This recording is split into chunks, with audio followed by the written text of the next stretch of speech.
राधा वल्लभ श्री हरिवंश। राधा वल्लभ श्री हरिवंश। नारायणं नमस्कृत्यं नरं च नरोत्तमं देवी सरस्वती व्यासं ततो जयमुदीरये। राधा मेरी माती है, पिता मेरे घनश्याम। इन दोनों के चरणों में मेरा कोटि कोटि प्रणाम। ओम श्री परमात्मने नमः। विषयों और इंद्रियों के संयोग से होने वाला जो सुख है उसमें अभ्यास नहीं करना पड़ता, कारण कि यह प्राणी किसी भी योनि में जाता है वहाँ उसको विषयों और इंद्रियों के संयोग से होने वाला सुख मिलता ही है। शब्द स्पर्श यदि पांचों विषयों का सुख पशु पक्षी कीट पतंग आदि सभी प्राणियों को मिलता है। अतः उस सुख में प्राणी मात्र का स्वाभाविक अभ्यास रहता है। मनुष्य जीवन में भी बचपन से देखा जाए तो अनुकूलता में राजी होना और प्रतिकूलता में नाराज होना स्वाभाविक ही होता आया है। इसलिए इस राजस सुख में अभ्यास की जरूरत नहीं है। राजस सुख को आरंभ में अमृत की तरह कहने का भाव यह है कि सांसारिक विषयों की प्राप्ति की संभावना के समय मन में जितना सुख होता है उतना सुख मस्ती और राजीपन विषयों के मिलने पर नहीं रहता। मिलने पर भी आरंभ में संयोग होते ही जैसा सुख होता है थोड़े समय के बाद वैसा सुख नहीं रहता, और उस विषय को भोगते भोगते जब भोगने की शक्ति क्षीण हो जाती है उस समय सुख नहीं होता, परंतु विषय भोग से अरुचि हो जाती है। भोगने की शक्ति क्षीण होने के बाद भी अगर विषयों को भोगा जाए तो दुख जलन पैदा हो जाती है, चित्त में सुख नहीं रहता। इसलिए यह राजस सुख आरंभ में अमृत की तरह दिखता है। अमृत की तरह दिखने का दूसरा भाव यह है कि जब मन विषयों में खींचता है तब मन को वे विषय बड़े प्यारे लगते हैं। विषयों और भोगों की बातें सुनने में जितना रस आता है उतना भोगों में नहीं आता। इसलिए गीता में आया है कि राजस पुरुष स्वर्ग के भोगों का सुख सुनते हैं तो उनको वह सुख बड़ा प्रिय लगता है और वह उसके लिए ललचा उठते हैं। तात्पर्य है कि वह स्वर्ग के सुख दूर से सुनकर ही बड़े प्रिय लगते हैं, परंतु स्वर्ग में जाकर सुख भोगने से उनको उतना सुख नहीं मिलता और वह उतना प्रिय भी नहीं लगता। आरंभ में विषय बड़े सुंदर लगते हैं, उनमें बड़ा सुख मालूम देता है, परंतु उनको भोगते भोगते जब परिणाम में वह सुख निरस्ता में परिणत हो जाता है उस सुख में बिल्कुल अरुचि हो जाती है, तब वही सुख जहर की तरह मालूम देता है। संसार में जितने प्राणी कैद में पड़े हैं, जितने 84 लाख योनियों और नरकों में पड़े हैं, उसका कारण देखा जाए तो उन्होंने विषयों का भोग किया है, उनसे सुख लिया है, इसी से वे कैद नरक आदि में दुख पा रहे हैं, क्योंकि राजस सुख का परिणाम दुख होता है। आज भी जो लोग घबरा रहे हैं, दुखी हो रहे हैं, वे सब पदार्थों के राग के कारण ही दुख पा रहे हैं। जो धनी होकर फिर निर्धन हो गया है वो जितना दुखी और संतप्त उतना दुख और संताप स्वाभाविक निर्धन को नहीं है, क्योंकि उसके भीतर सुख के संस्कार अधिक नहीं पड़े हैं, परंतु धनी ने राजस सुख अधिक भोगा है, उसके भीतर सुख के संस्कार अधिक पड़े हैं, इसलिए उसको धन के अलावा अभाव का दुख ज़्यादा है। जैसे जो मनुष्य तरह तरह की सामग्री भोजन करने वाला है, उसके भोजन में कभी थोड़ी सी भी कमी रह जाए तो उसको वह कमी बड़ी खटकती है कि आज भोजन में चटनी नहीं मिली, खटाई नहीं मिला, मिठाई नहीं मिला, अमुक अमुक चीज़ें नहीं हैं। इस प्रकार नहीं नहीं का ही तांता लगा रहता है। परंतु साधारण आदमी बाजरे की रोटी, सूखी रोटी खाकर भी मौज से रहता है। उसको मौज भोजन में किसी चीज़ की कमी खटकती ही नहीं। तात्पर्य यह हुआ कि पदार्थों के संयोग से जितना ज़्यादा सुख लिया है उतना ही उसके अभाव का अनुभव होता है। अभाव के अनुभव में दुख ही होता है। जिस पदार्थ की कामना होती है उसकी प्राप्ति के लिए मनुष्य उद्योग करते हैं। उद्योग करने पर भी वस्तु मिलेगी या नहीं मिलेगी इसमें संदेह रहता है। पर वस्तु न मिले तो उसके अभाव का दुख होता है, और वस्तु मिल जाए तो उस वस्तु को और भी अधिक प्राप्त करने की इच्छा हो जाती है। इस प्रकार इच्छा पूर्ति नई इच्छा का कारण बन जाती है, और इच्छा पूर्ति तथा फिर इच्छा की उत्पत्ति, यह चक्कर चलता ही रहता है। इसका कभी अंत नहीं आता। तात्पर्य यह है कि इच्छा कभी मिटती नहीं, और इच्छा के रहते हुए अभाव खटकता रहता है। यह अभाव ही विष की तरह अर्थात दुखदायी है। जब राजस सुख परिणाम में विष की तरह है तो फिर राजस सुख लेने वाले जितने लोग हैं उन सबको सुख भोग के अंत में मर जाना चाहिए। परंतु राजस सुख विष की तरह मारता नहीं, प्रत्युत विष की तरह अरुचिकारक हो जाता है। उसमें पहले जैसी रुचि होती है वैसी रुचि अंत में नहीं रहती, अर्थात वह सुख विष की तरह हो जाता है, साक्षात विष नहीं होता। राजस सुख विष की तरह क्यों होता है? कारण कि विष तो एक जन्म में ही मारता है, पर राजस सुख कई जन्मों तक मारता है। राजस सुख लेने वाला रागी पुरुष शुभ कर्म करके यदि स्वर्ग में भी चला जाता है तो वहाँ भी उसको सुख शांति नहीं मिलती। स्वर्ग में भी अपने से ऊंची श्रेणी वालों को देखकर ईर्ष्या होती है कि ये हमारे से ऊंचे क्यों हो गए। समान पद वालों को देखकर दुख होता है कि ये हमारे समान पद पर आकर क्यों बैठ गए, और नीचे श्रेणी वाले को देखकर अभिमान आता है कि हम इनसे ऊंचे हैं।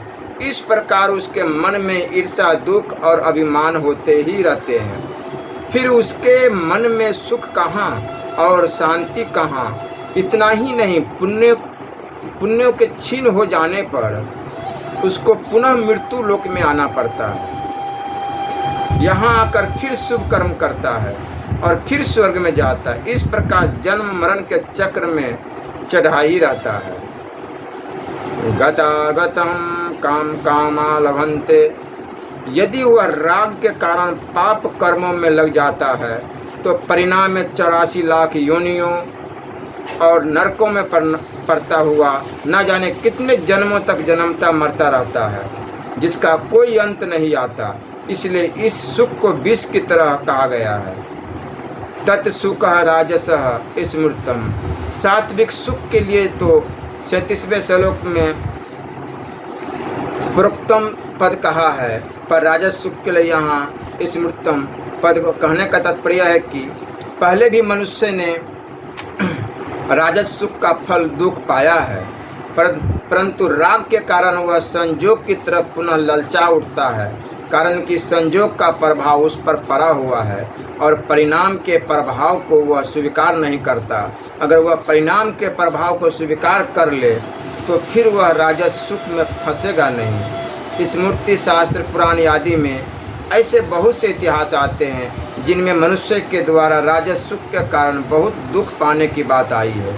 इसी बात को स्मरण कराने के लिए यहाँ स्मृतम पद आया है, जिसकी वृत्ति जितनी सात्विक होती है वह उतना ही हरेक विषय के परिणाम की तरफ देखता है। अभी के तत्कालिक सुख की तरफ वह ध्यान नहीं देता, परंतु राजसी वृत्ति वाला परिणाम की तरफ देखता ही नहीं। उसकी वृत्ति तत्कालिक सुख की तरफ ही हो जाती है, इसलिए वह संसार में फंसा रहता है। राजस सुख पुरुष को संसार का संबंध वर्तमान में तो अच्छा मालूम देता है, परंतु परिणाम में यह हानिकारक है। इसलिए गीता 5वां अध्याय 22वां श्लोक इसलिए साधक को संसार से विरक्त हो जाना चाहिए, राजस सुख में नहीं फंसना चाहिए। सांसारिक भोगों का सुख आरंभ में अमृत की तरह और परिणाम में विष की तरह होता है। अविवेकी पुरुष मनुष्य आरंभ को ही महत्व देता है। आरंभ तो सदा रहता नहीं, पर उसकी कामना सदा रहती है, जो संपूर्ण दुखों का कारण है। परंतु विवेकी मनुष्य आरंभ को न देखकर परिणाम को देखता है, इसलिए वह भोगों में आसक्त नहीं होता। परिणाम को देखने की योग्यता मनुष्य में ही है, परिणाम को न देखना पशुता है। वास्तव में आरंभ संयोग मुख्य नहीं है, प्रत्युत अंत वियोग ही मुख्य है। मनुष्य आरंभ काल में चाहता है, पर वह रहता नहीं, क्योंकि प्रत्येक संयोग का वियोग होता है। यह नियम है। आरंभ अनित्य होता है, पर अंत नित्य होता है। अनित्य की इच्छा से ही दुखों की उत्पत्ति होती है।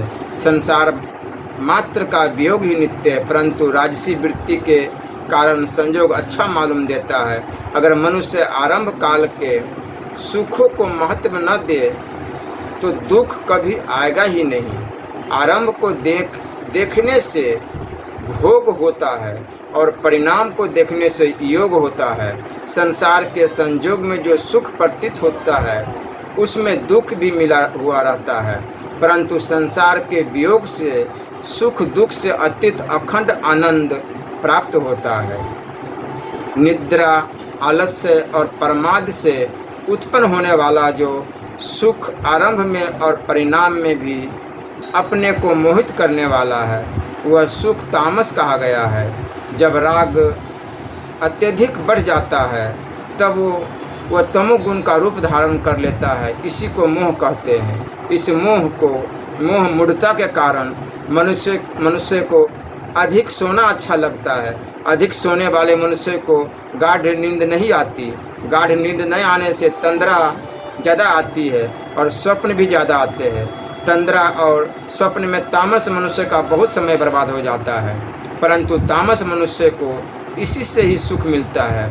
इसलिए इस सुख को निद्रा से उत्पन्न बताया गया है। जब तमोगुण अधिक बढ़ जाता है तब मनुष्य की वृत्तियाँ भारी हो जाती है, फिर वह आलस्य में समय बर्बाद कर देता है। कोई आवश्यक काम सामने आने पर वह कह देता है कि फिर कर लेंगे, अभी तो आराम कर रहे हैं ना। इस प्रकार आलस्य अवस्था में उसको सुख मालूम देता है, परंतु निकम्मा रहने के कारण उसकी इंद्रियों और अंतकरण में शिथिलता आ जाती है। मन में संसार का फालतू चिंतन होता रहता है और मन में अशांति, शोक, विषाद, चिंता, दुख होते रहते हैं। जब इससे भी अधिक तमोगुण बढ़ जाता है तब मनुष्य प्रमाद करने लग जाता है। वह प्रमाद दो तरह का होता है, अक्रिय प्रमाद और सक्रिय प्रमाद। घर, परिवार, शरीर आदि के आवश्यक कामों को न करना और निठल्ले बैठे रहना अक्रिय प्रमाद है। व्यर्थ क्रियाएं देखना, सुनना। अभी तो मोबाइल की ज़माना है, तो मोबाइल में गेम खेलो। मोबाइल में गेम खेलते हैं, फालतू चीज़ें देखते हैं। आलस्य और अक्रिय प्रमाद एक जैसे दिखते हुए भी उनमें थोड़ा अंतर है। आलस्य में वृत्तियों के भारी होने से सुख होता है और अक्रिय प्रमाद में कर्तव्य कर्मों को छोड़ने से सुख होता है।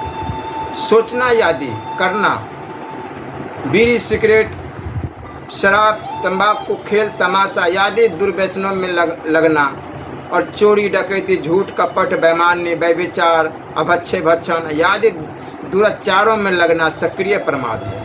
प्रमाद के कारण तामस पुरुषों को निरर्थक समय बर्बाद करने में तथा झूठ, कपट, बेईमानी आदि करने में सुख मिलता है। जैसे काम धंधा करने वाले पैसे, मजदूर या वेतन तो पूरे ले लेते हैं, पर काम पूरा और ठीक ढंग से नहीं करते। चिकित्सक लोग रोगियों का ठीक ढंग से इलाज नहीं करते, जिससे रोगी लोग बार बार आते रहें और पैसे देते रहें। दूध बेचने वाले पैसों के लोभ में दूध में पानी मिलाकर बेचते हैं। पैसे अधिक देने पर भी वे पानी मिलाना नहीं छोड़ते। ऐसे पाप रूप प्रमाद से इनको घोर नरकों की प्राप्ति होती है। जब तमोगुणी प्रमाद वृत्ति आती है तब वह सत्वगुण के विवेक ज्ञान को ढक देती है। और जब तमोगुणी निद्रा आलस्य वृत्ति आती है तब वह सत्वगुण के प्रकाश को ढक देती है।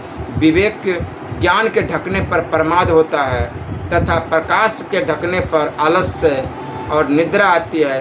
तामस पुरुष को निद्रा, आलस्य और प्रमाद तीनों से सुख मिलता है, इसलिए तामस सुख को इन तीनों से उत्पन्न बताया गया है।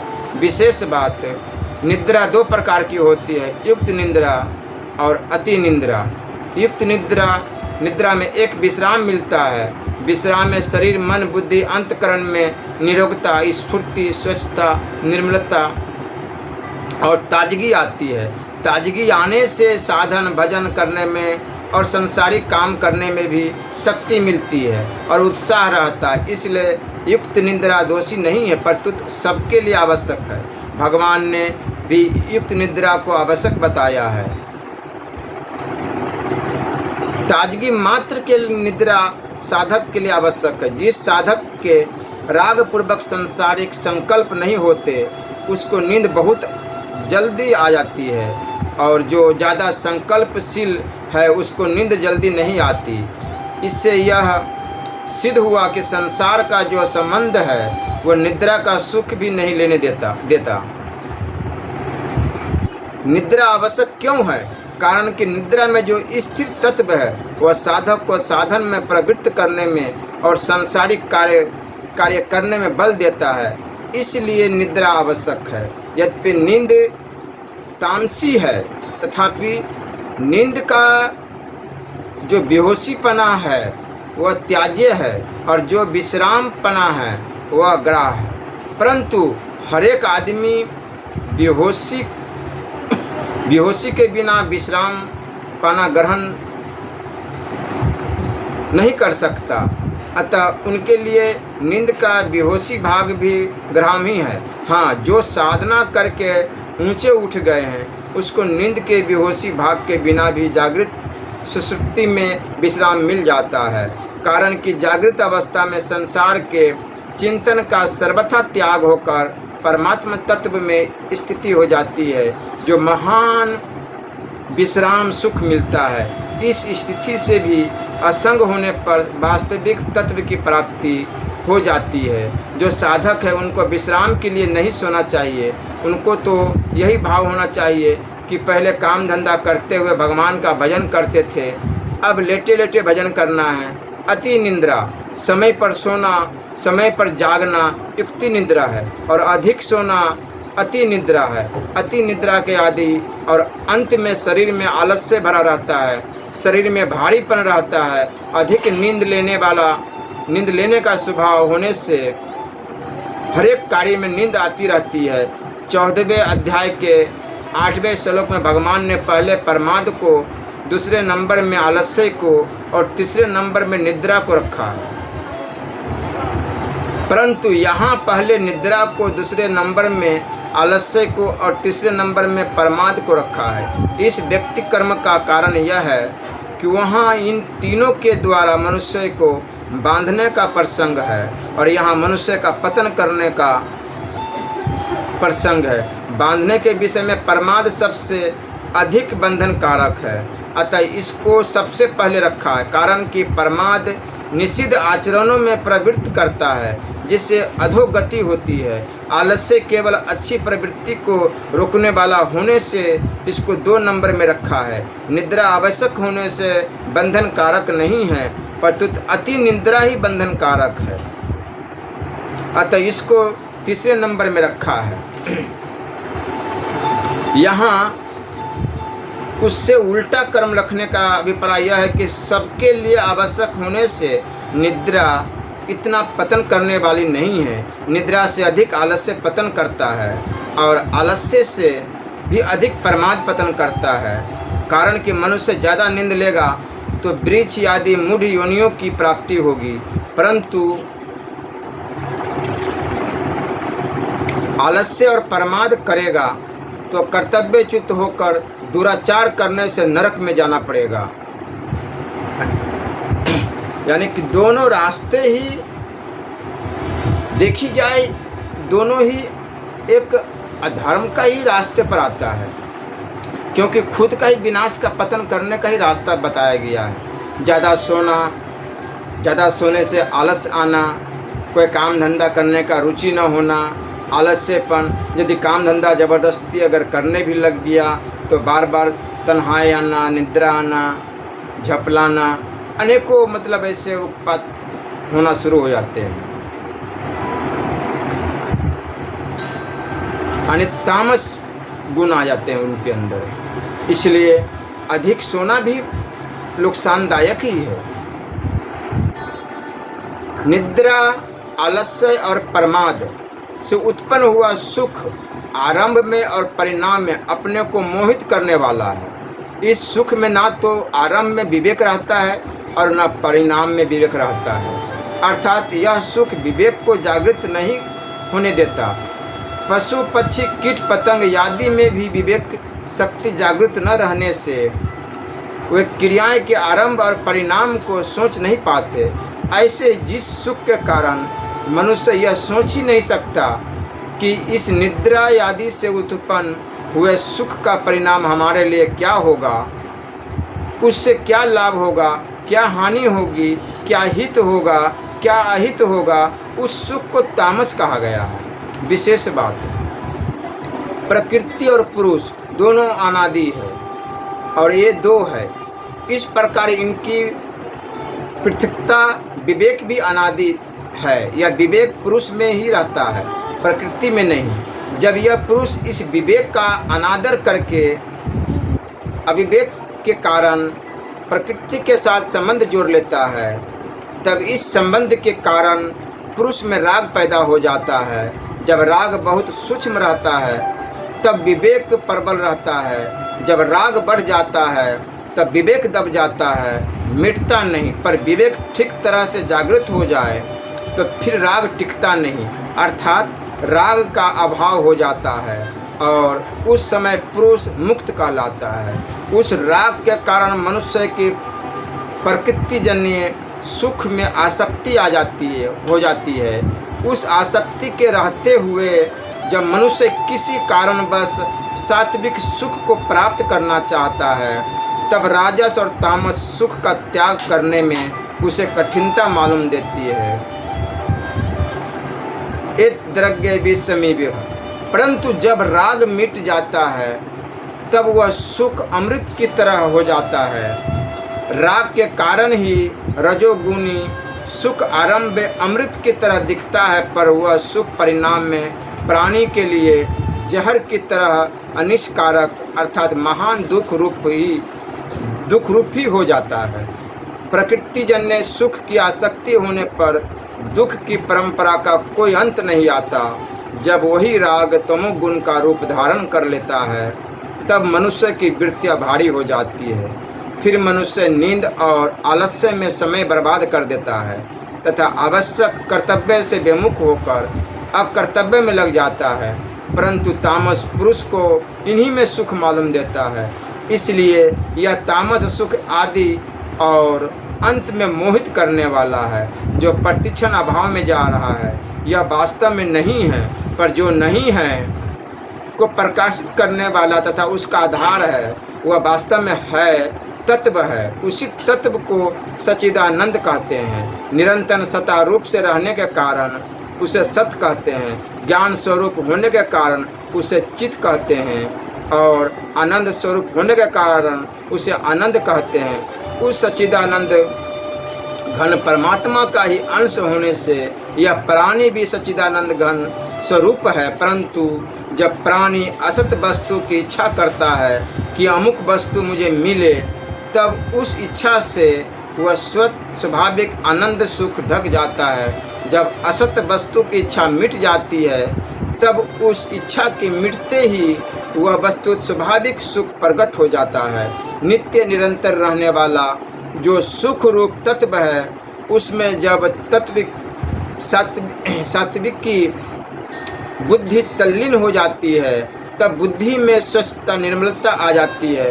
उस स्वच्छ और निर्मल बुद्धि से अनुभव में आने वाला वह स्वाभाविक सुख ही सात्विक कहलाता है। बुद्धि से भी जब संबंध छूट जाता है तब वास्तविक सुख रह जाता है। सात्विक की बुद्धि के संबंध से ही उस सुख की सात्विक संज्ञा होती है।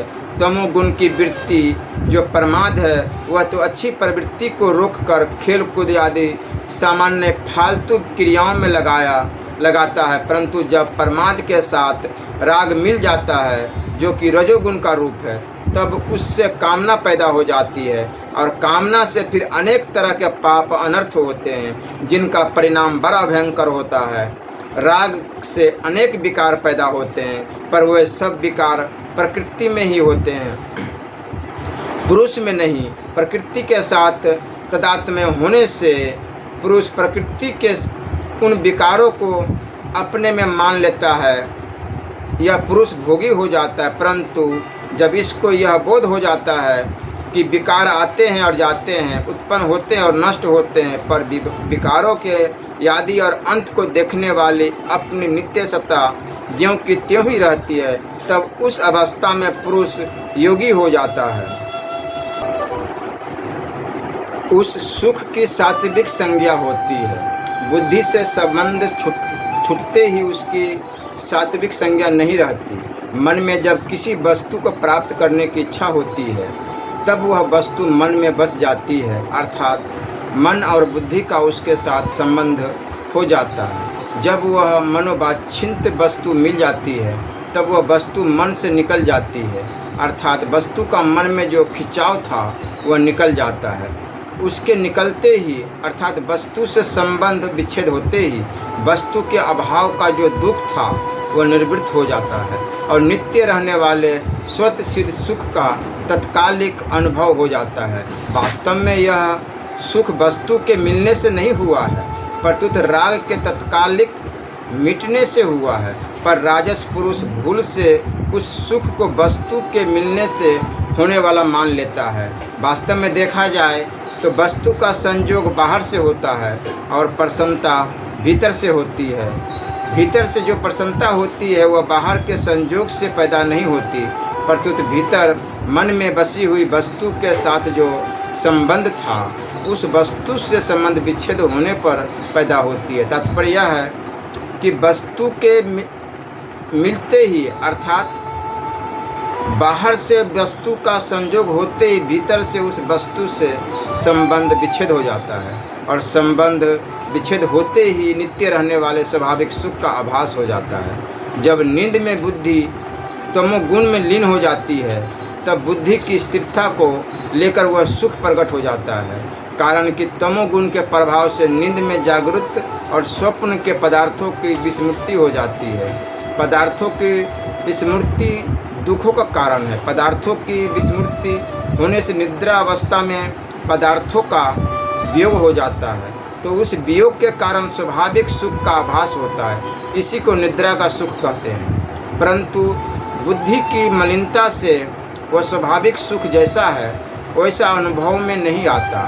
तात्पर्य है कि बुद्धि के तमोगुणी होने से बुद्धि में स्वच्छता नहीं रहती और स्वच्छता न रहने से वह सुख स्पष्ट अनुभव में नहीं आता। इसलिए निद्रा के सुख को तामस कहा गया है।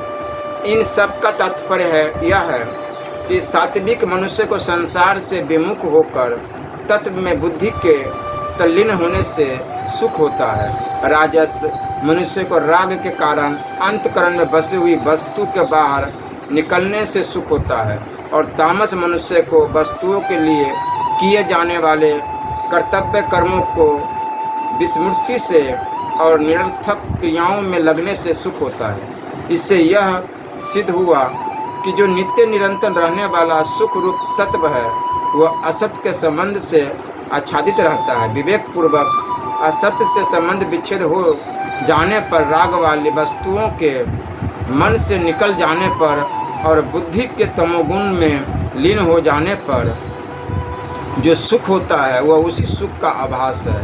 तात्पर्य यह हुआ कि संसार से विवेक पूर्वक विमुख होने पर सात्विक सुख, भीतर से वस्तुओं के निकलने पर राजस सुख और मूढ़ता से निद्रा आलस्य में संसार को भूलने पर तामस सुख होता है। परंतु वास्तविक सुख तो प्रकृतिजन्य पदार्थों से सर्वथा संबंध विच्छेद से ही होता है।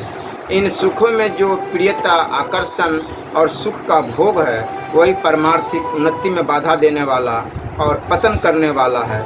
इसलिए पारमार्थिक उन्नति चाहने वाले साधकों को इन तीनों सुखों से संबंध विच्छेद करना अत्यंत आवश्यक है। तामस मनुष्य में मोह रहता है।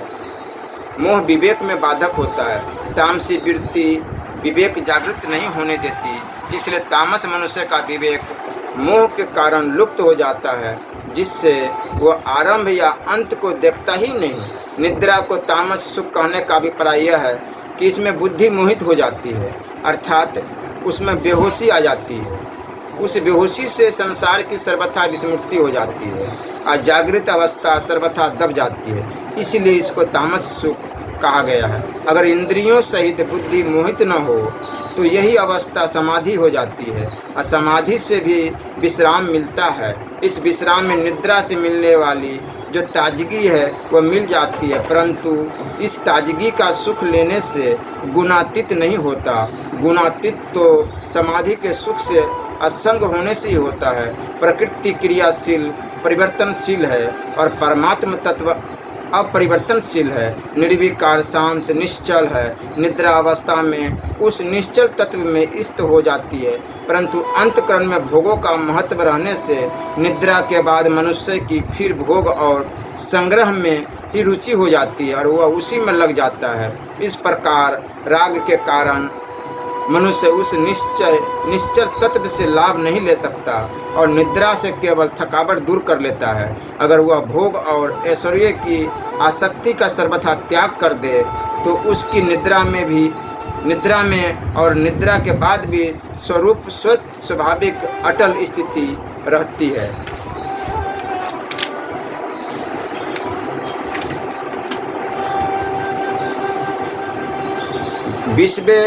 39वें श्लोक तक भगवान ने गुणों की मुख्यता को लेकर ज्ञान, कर्म आदि के तीन भेद बताए हैं। अब इनके सिवाय गुणों के लेकर सृष्टि की संपूर्ण वस्तुओं के भी तीन भेद होते हैं। इसका लक्ष्य कराते हुए भगवान आगे के श्लोक में प्रकरण का उपसंहार करते हैं।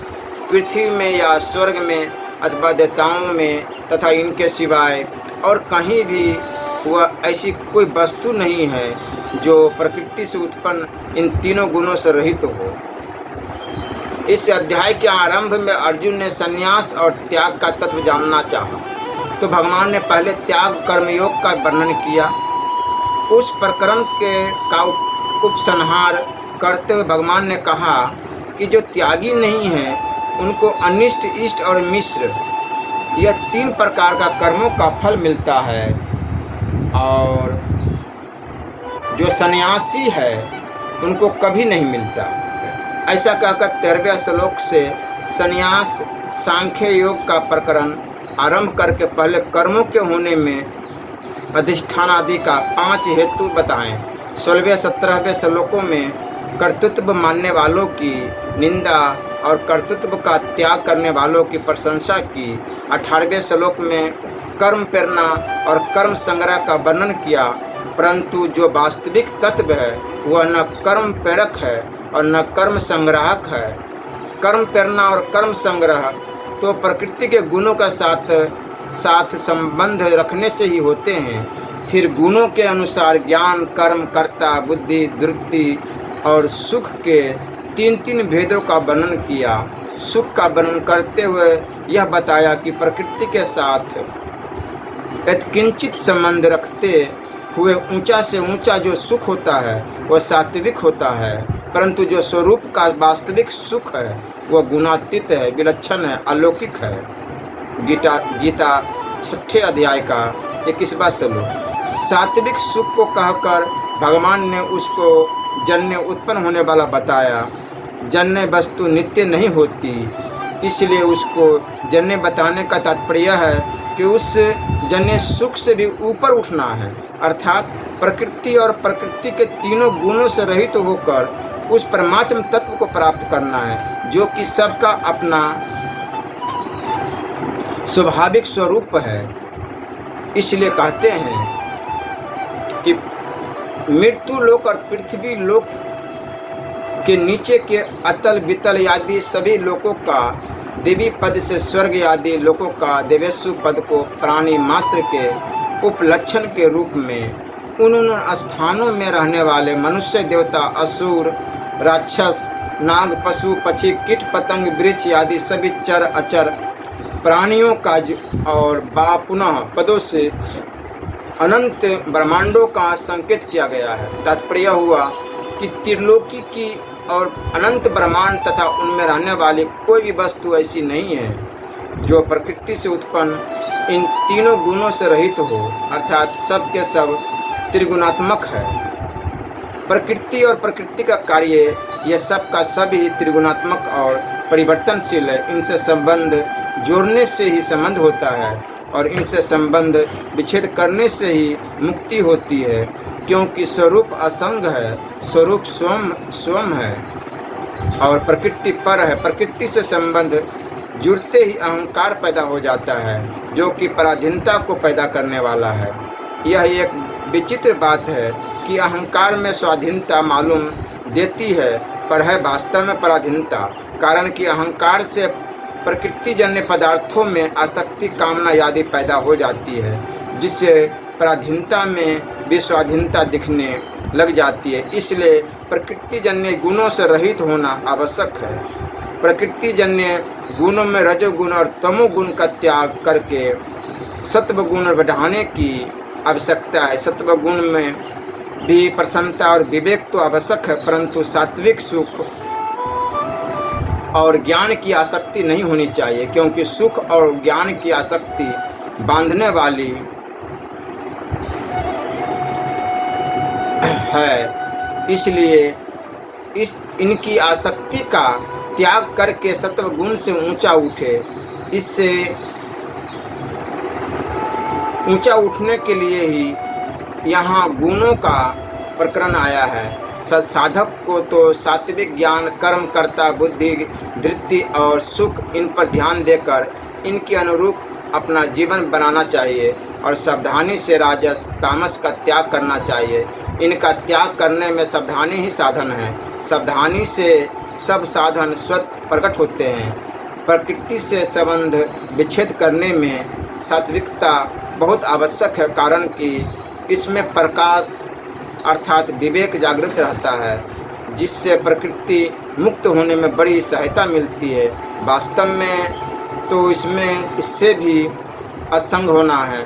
विश्वास की दृष्टि से संपूर्ण वस्तुओं को अपने में उत्पन्न होने वाली बताया था। यहाँ भगवान ज्ञान विवेक को दृष्टि से संपूर्ण वस्तुओं को प्रकृतिजन्य गुणों से उत्पन्न होने वाली बताते हैं। कारण कि विवेकी की दृष्टि में सत्य और असत्य दोनों रहते हैं, पर भक्त की दृष्टि में एक भगवान ही रहते हैं। गीता 9वें अध्याय का 19वां श्लोक। विवेक मार्ग में असत्य का गुणों का त्याग मुख्य है, पर भक्ति मार्ग में भगवान का संबंध मुख्य है। संसार की कोई भी वस्तु तीनों गुणों से रहित नहीं है। यह बात अज्ञानी की दृष्टि में है, तत्वज्ञानी की दृष्टि में नहीं। तत्वज्ञानी की दृष्टि सता मात्र स्वरूप की तरफ रहती है, जो स्वतः स्वाभाविक निर्गुण है। गीता 13वें अध्याय का 21वां श्लोक।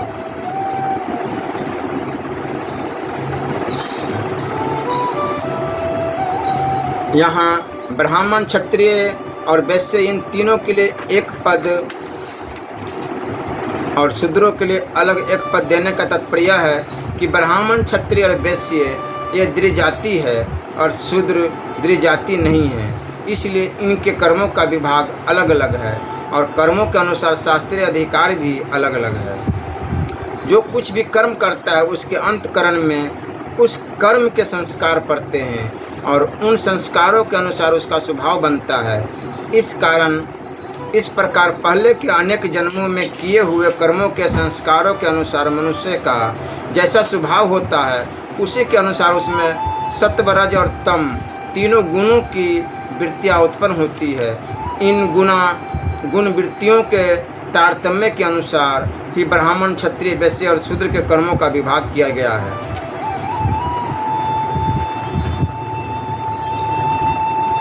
मनुष्य में जैसी गुण वृत्तियां होती है वैसा ही वह धर्म करता है। विशेष बात, कर्म दो तरह के होते हैं,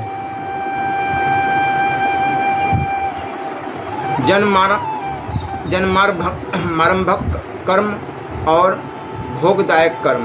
जिन कर्मों से ऊंच नीच योनियों में जन्म होता है वे जन्मारंभक कर्म कहलाते हैं, और जिन कर्मों से सुख दुख का भोग होता है वे भोगदायक कर्म कहलाते हैं। भोगदायक कर्म अनुकूल प्रतिकूल परिस्थिति को पैदा करते हैं, जिसको गीता में अनिष्ट, इष्ट और मिश्र नाम से कहा गया है। 18वें अध्याय का 12वां श्लोक। गहरी दृष्टि से देखा जाए तो मात्र कर्म भोगदायक होते हैं, अर्थात जन्मारंभक कर्मों से भी भोग होता है और भोगदायक कर्मों से भी भोग होता है। जैसे जिसका उत्तम कुल में जन्म होता है उसका आदर होता है, सत्कार होता है, और जिसका नीच कुल में जन्म होता है उसका निरादर होता है, तिरस्कार होता है। ऐसे अनुकूल परिस्थिति वाले का आदर होता है और प्रतिकूल परिस्थिति वाले का निरादर होता है। तात्पर्य यह है कि आदर और निरादर रूप से भोग तो जन्मारंभक है और भोगदायक दोनों कर्मों का होता है, परंतु जन्मारंभक कर्मों से जो जन्म होता है उसमें आदर निरादर रूप भोग गौण होता है, क्योंकि आदर निरादर कभी कभी हुआ करते हैं, हरदम नहीं हुआ करते। और भोगदायक कर्मों से जो अनुकूल प्रतिकूल परिस्थिति आती है उसमें परिस्थिति का भोग मुख्य होता है, क्योंकि परिस्थिति हरदम आती रहती है। भोगदायक कर्मों का सदुपयोग दुरुपयोग करने में मनुष्य मात्र स्वतंत्र है, अर्थात वह अनुकूल प्रतिकूल परिस्थिति से सुखी दुखी भी हो सकता है और उसको साधन सामग्री भी बना सकता है। जो अनुकूल प्रतिकूल परिस्थिति से सुखी दुखी होते हैं वे मूर्ख होते हैं, और जो उसको साधन सामग्री बनाते हैं वे बुद्धिमान साधक होते हैं। कारण कि मनुष्य जन्म परमात्मा की प्राप्ति के लिए ही मिला है, अतः इसमें जो भी अनुकूल या प्रतिकूल परिस्थिति आती है वह साधन सामग्री ही है। अनुकूल प्रतिकूल परिस्थिति को साधन सामग्री बनाना क्या है? अनुकूल परिस्थिति आ जाए तो उसको दूसरे की सेवा में, दूसरों के सुख आराम में लगा दे, और प्रतिकूल परिस्थिति आ जाए तो सुख की इच्छा का त्याग कर दे। दूसरों की सेवा करना और सुखेच्छा का त्याग करना ये दोनों साधन हैं। शास्त्रों में आता है कि पुण्यों की अधिकता होने से जीव स्वर्ग में जाता है और पापों की अधिकता होने से नरकों में जाता है, तथा पुण्य पाप समान होने से मनुष्य बनता है। इस दृष्टि से किसी भी वर्ण, आश्रम, देश, भेष आदि का कोई भी मनुष्य सर्वथा पुण्यात्मा या पापात्मा नहीं हो सकता। पुण्य पाप समान होने पर जो मनुष्य बनता है उसमें भी अगर देखा जाए तो पुण्य पापों का तारतम्य रहता है, अर्थात किसी के पुण्य अधिक होते हैं और किसी के पाप अधिक होते हैं। ऐसे ही गुणों का विभाग भी है। कुल मिलाकर सत्व गुण की प्रधानता वाले ऊर्ध्व लोक में जाते हैं, रजोगुण की प्रधानता वाले मध्य लोक अर्थात मनुष्य लोक में आते हैं, और तमोगुण की प्रधानता वाले अधोगति में जाते हैं। इन तीनों में भी अवगुणों के तारतम्य से अनेक तरह के भेद होते हैं। सत्व गुणों की प्रधानता से ब्राह्मण, रजोगुण की प्रधानता और सत्वगुण की गौणता से क्षत्रिय, रजोगुण की प्रधानता और तमोगुण की गौणता से वैश्य, तथा तमोगुण की प्रधानता से शूद्र होता है। यह तो सामान्य रीति से गुणों की बात बताई। अब इनके अवान्तर तारतम्य का विचार करते हैं। रजोगुण प्रधान मनुष्य में सत्वगुण की प्रधानता वाले ब्राह्मण हुए। इन ब्राह्मणों में भी जन्म के भेद से ऊंच नीच ब्राह्मण माने जाते हैं, और परिस्थिति रूप से कर्मों का फल भी कई तरह का आता है, अर्थात सब ब्राह्मणों की एक समान अनुकूल प्रतिकूल परिस्थिति नहीं आती। इस दृष्टि से ब्राह्मण योनि में भी तीनों गुण मानने पड़ेंगे। ऐसे क्षत्रिय, वैश्य और शूद्र भी जन्म से ऊंच नीच माने जाते हैं और अनुकूल प्रतिकूल परिस्थिति भी कई तरह की आती है। इसलिए गीता में कहा गया है कि तीनों लोकों में ऐसी कोई भी वस्तु नहीं है जो तीनों गुणों से रहित हो। इसी अध्याय का 40वां श्लोक, अब जो मनुष्यतर योनि वाले पशु पक्षी आदि है उनमें भी ऊंच नीच माने जाते हैं, जैसे गाय आदि श्रेष्ठ माने जाते हैं और कुत्ता, गधा, सुअर आदि नीच माने जाते हैं। कबूतर आदि श्रेष्ठ माने जाते हैं और कौवा, चील आदि नीच माने जाते हैं। इन सबको अनुकूल प्रतिकूल परिस्थिति भी एक समान नहीं मिलती। तात्पर्य कि ऊर्ध्व गति, मध्य गति और अधोगति, बालों में ही कई तरह के जाति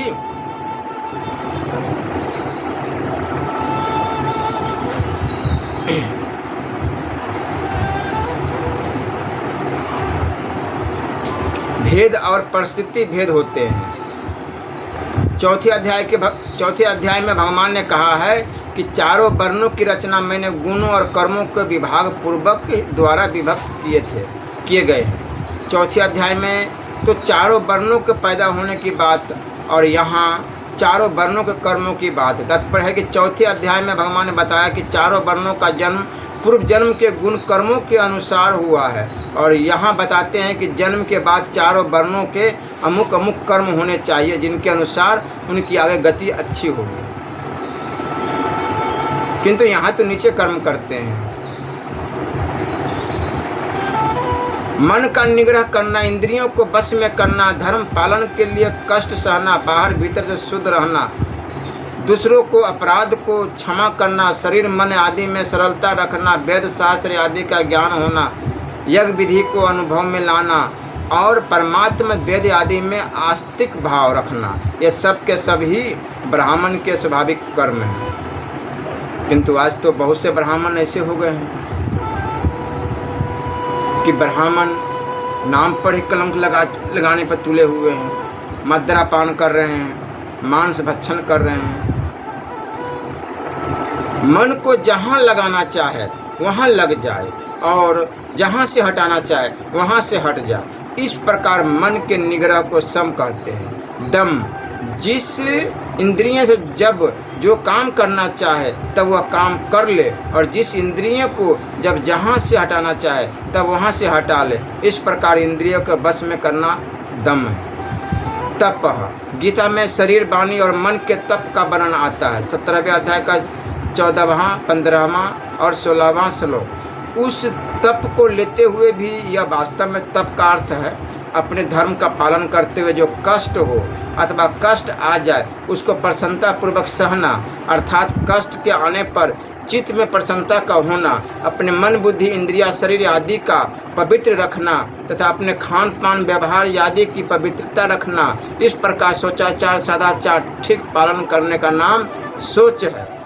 शांति, शांति कोई कितना ही अपमान करे, निंदा करे, दुख दे और अपने में उसको दंड देने की योग्यता बल अधिकार भी हो फिर भी उसको दंड न देकर उसके क्षमा मांगे बिना ही उसको प्रसन्नता पूर्वक क्षमा कर देने का नाम शांति है। आर्जवमम, शरीर वाणी आदि के व्यवहार में सरलता हो और मन में छल कपट छिपाव आदि दुर्भाव न हो अर्थात सीधा सादापन हो, उसका नाम आर्जव है। ज्ञानम, वेद शास्त्र पुराण इतिहास आदि का अच्छी तरह अध्ययन होना और उनके भावों का ठीक तरह बोध होना तथा कर्तव्य अकर्तव्य का बोध होना ज्ञान है। विज्ञानम, यज्ञ में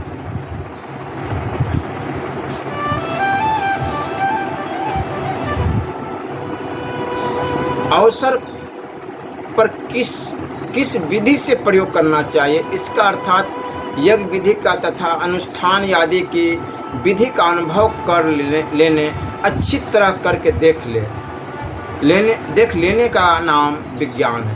परमात्मा वेदादि शास्त्र परलोक आदि का हृदय में आदर हो, श्रद्धा हो और उनकी सत्यता में कभी संदेह न हो तथा उनके अनुसार अपना आचरण हो, इसका नाम आस्तिक्य है।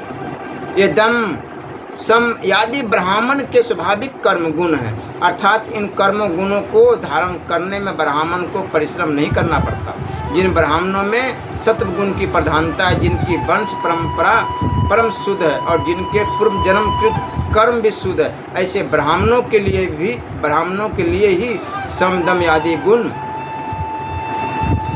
स्वाभाविक होते हैं और उनमें किसी गुण के न होने पर अथवा किसी गुण में कमी होने पर भी उसकी पूर्ति करना उन ब्राह्मणों के लिए सहज होता है। चारों वर्णों की रचना गुणों के तारतम्य से की गई है, इसलिए गुणों के अनुसार उस वर्ण में वे कर्म स्वाभाविक प्रकट हो जाते हैं और दूसरे कर्म गौण हो जाते हैं। जैसे ब्राह्मण में सत्व गुण की प्रधानता होने से उसमें सम दम आदि कर्म गुण स्वाभाविक आते हैं तथा जीविका के कर्म गौण हो जाते हैं और दूसरे वर्णों में रजोगुण तथा तमोगुण की प्रधानता होने से उन वर्णों के जीविका के कर्म भी स्वाभाविक कर्म में सम्मिलित हो जाते हैं। इसी दृष्टि से गीता में ब्राह्मण के स्वभावज कर्मों में जीविका के कर्म न कह करके सम दम आदि कर्म गुण ही कहे गए हैं।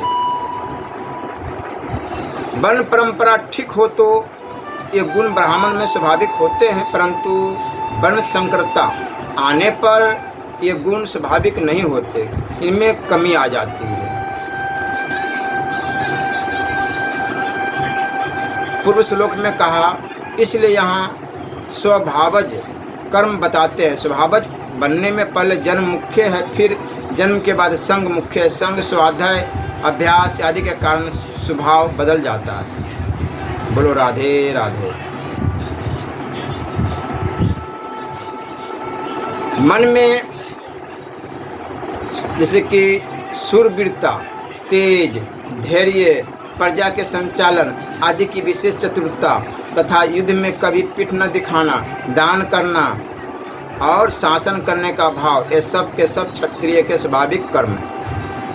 मन में अपने धर्म का पालन करने की तत्परता हो, धर्म में युद्ध प्राप्त होने पर युद्ध में चोट लगने, अंग कट जाने, मर जाने आदि का किंचन मात्र भी भय न हो, घाव होने पर भी मन में प्रसन्नता और उत्साह रहे तथा सिर कटने पर भी पहले जैसे ही अस्त्र शस्त्र चलाता रहे, इसका नाम शौर्य है। शौर्य तेज, जिस प्रभाव या शक्ति के सामने पापी दुराचारी मनुष्य भी पाप दुराचार करने में हिचकते हैं, जिसके सामने लोगों की मर्यादा विरुद्ध चलने की हिम्मत नहीं होती, अर्थात लोग स्वाभाविक ही मर्यादा में चलते हैं, उसका नाम तेज है। धृति, विपरीत से विपरीत अवस्था में भी अपने धर्म से विचलित न होने और शत्रुओं के द्वारा धर्म तथा नीति से विरुद्ध अनुचित व्यवहार से सताए जाने पर भी धर्म तथा नीति विरुद्ध कार्य न करके धैर्य पूर्वक उसी मर्यादा में चलने का नाम धृति है। दाक्ष्यम, प्रजा पर शासन करने की प्रजा को यथा योग्य व्यवस्थित रखने की और उसका संचालन करने की विशेष योग्यता, चतुराई का नाम दाक्ष्य है। युद्ध में कभी पीठ न दिखाना, मन में कभी हार स्वीकार न करना, युद्ध छोड़कर कभी न भागना, यह युद्ध में अपलायन है। दानम, क्षत्रिय लोग दान करते हैं तो देने में कमी नहीं रखते, बड़ी उदारता पूर्वक देते हैं। वर्तमान में दान पुण्य करने का स्वभाव वैश्यों में देखने में आता है, परंतु वैश्य लोग देने में कसाकसी करते हैं, अर्थात इतने से ही काम चल जाए तो अधिक क्यों दिया जाए, ऐसा द्रव्य का लोभ उनमें रहता है। द्रव्य का लोभ रहने से धर्म का पालन करने में बाधा आ जाती है, कमी आ जाती है, जिससे सात्विक दान, गीता 17वें अध्याय का 20वां श्लोक, देने में कठिनता पड़ती है। परंतु क्षत्रियों में दान वीरता होती है, इसलिए यहाँ दान सब क्षत्रियों के स्वभाव में आया है। क्षत्रियों में स्वाभाविक ही शासन करने की प्रवृत्ति होती है। लोगों के नीति, धर्म और मर्यादा विरुद्ध आचरण देखने पर उनमें मन में स्वाभाविक ही विरुद्ध आचरण देखने पर भी मन में स्वाभाविक ही ऐसी बात आती है कि ये लोग ऐसा क्यों कर रहे हैं, और उनकी नीति धर्म के अनुसार चलाने की इच्छा होती है। अपने शासन द्वारा सबको अपनी अपनी मर्यादा के अनुसार चलाने का भाव रहता है। इस ईश्वर भाव में अभिमान नहीं होता, क्योंकि क्षत्रिय जाति में नम्रता, सरलता आदि गुण देखने में आते हैं। जो मात्र प्रजा की दुखों से रक्षा करे उसका नाम क्षत्रिय है। क्षत्रात् त्रायत इति क्षत्रिय। उस क्षत्रिय के जो स्वाभाविक कर्म है वो छात्र कर्म कहलाते हैं। क्षत्रिय राजपूत बड़े शूरवीर और तेजस्वी होते हैं, परंतु ईर्ष्या दोष होने के कारण जिस राजा का राज्य हुआ उसने अपने अधीन रखने वाले राजपूतों का उत्साह कम करने की चेष्टा की, उनकी उन्नति होने दी, जिससे कि वे प्रबल होकर राज्य न छीन ले। इस प्रकार ईर्ष्या कारण आपसी फूट होने से तथा उत्साह में कमी होने से ही विधर्मी लोग भारत पर अपना अधिकार करने में समर्थ हो सके। खेती करना, गायों की रक्षा और वैश्य और शूद्र के स्वाभाविक कर्म बताते हैं।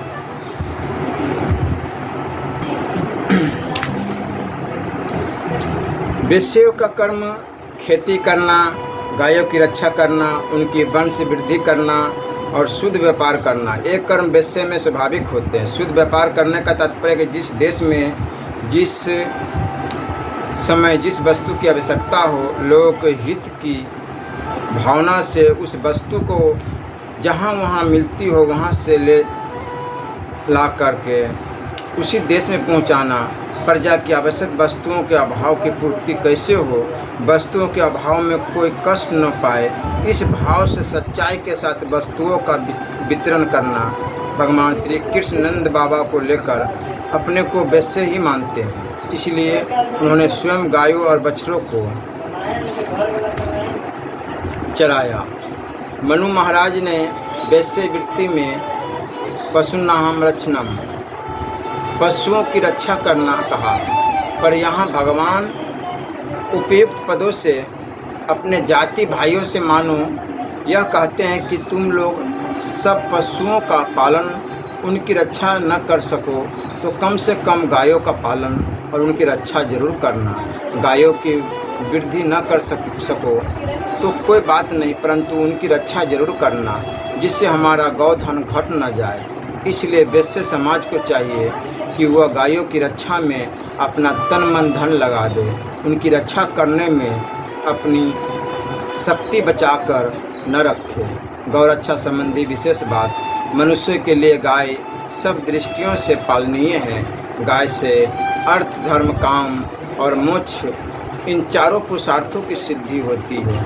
आज के अर्थ प्रधान युग में तो गाय अत्यंत ही उपयोगी है। गौ पालन से गाय के दूध, घी, गोबर आदि से धन की वृद्धि होती है। हमारा देश कृषि प्रधान है, अतः यहाँ खेती में जितनी प्रधानता बैलों की है उतनी प्रधानता अन्य किसी की भी नहीं है। भैंसे के द्वारा भी खेती की जाती है, पर खेती में जितना काम बैल कर सकता है उतना भैंसा नहीं कर सकता। भैंसा बलवान तो होता है, पर वह धूप सहन नहीं कर सकता। धूप में चलने से वह जीभ निकाल देता है, जबकि बैल धूप में भी चलता है, कारण कि भैंसे में सात्विक बल नहीं होता, जबकि बैल में सात्विक बल होता है। बैलों की अपेक्षा भैंसे कम ही होते हैं।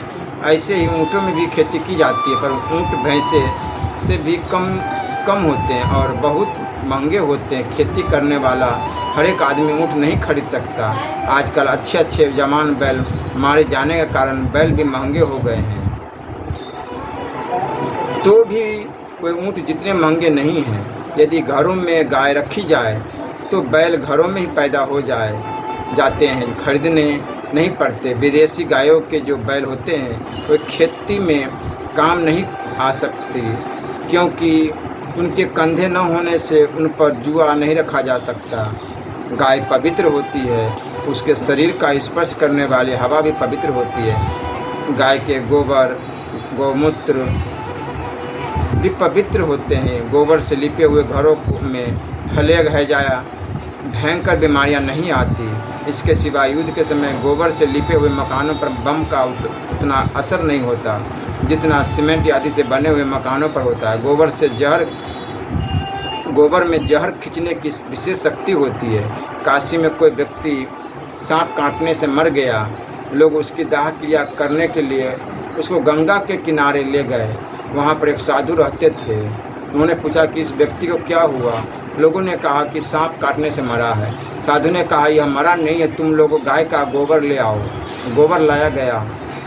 साधु ने उस व्यक्ति की नासिका को छोड़कर उसके पूरे शरीर में नीचे ऊपर गोबर का लेप कर दिया। आधे घंटे के बाद गोबर का फिर दूसरा लेप किया। इससे उस व्यक्ति के श्वास चलने लगे और वह जी उठा।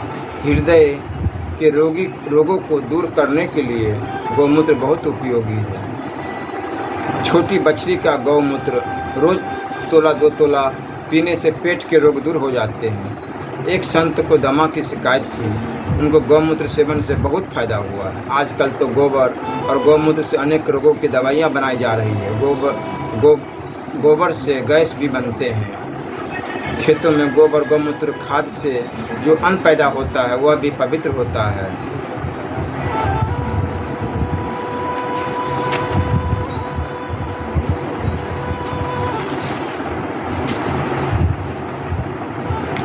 स्वाभाविक कर्मों का तात्पर्य है चेतन जीवात्मा और जड़ प्रकृति दोनों का स्वभाव भिन्न भिन्न है। चेतन स्वाभाविक ही निर्विकार अर्थात परिवर्तनशील है, रहित है, और प्रकृति स्वाभाविक ही विकारी अर्थात परिवर्तनशील है। अतः इन दोनों का स्वभाव भिन्न भिन्न होने से इनका संबंध स्वाभाविक नहीं है, किंतु चेतन ने प्रकृति के साथ अपना संबंध मानकर उस संबंध की सद्भावना कर ली है, अर्थात संबंध है ऐसा मान लिया है। इसी को गुणों का संग कहते हैं, जो जीवात्मा की अच्छी बुरी योनि में जन्म लेने का कारण है।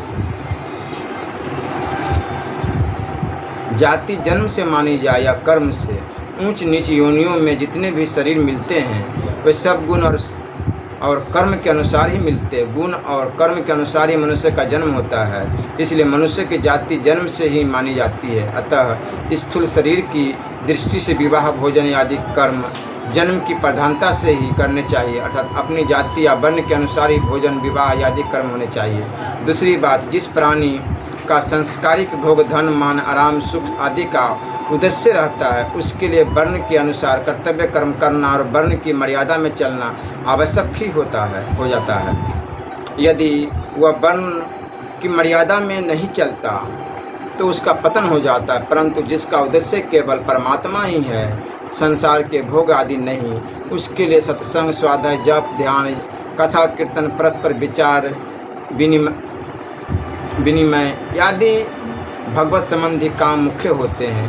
तात्पर्य कि परमात्मा को प्राप्ति में प्राणी के परमार्थिक भाव आचरण आदि की मुख्यता है, जाति या वर्ण की नहीं। तीसरी बात, जिसका उद्देश्य परमात्मा की प्राप्ति का है वह भगवत संबंधी कार्यों को मुख्यता से करते हुए भी वर्ण आश्रम के अनुसार अपने कर्तव्य कर्मों को पूजन विधि से केवल भगवत प्रियर्थ ही करता है।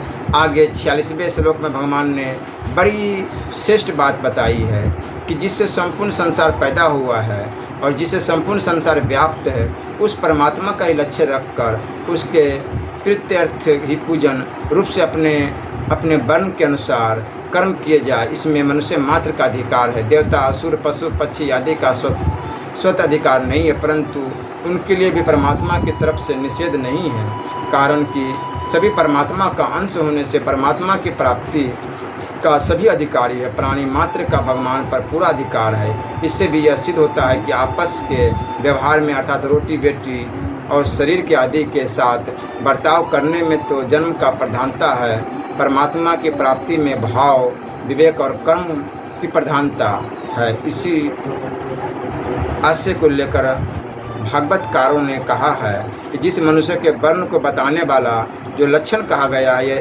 वह यदि दूसरे वर्ण वाले में से मिले तो उसे भी वर्ण का समझ लेना चाहिए। श्री राधा वल्लभ लाल की जय।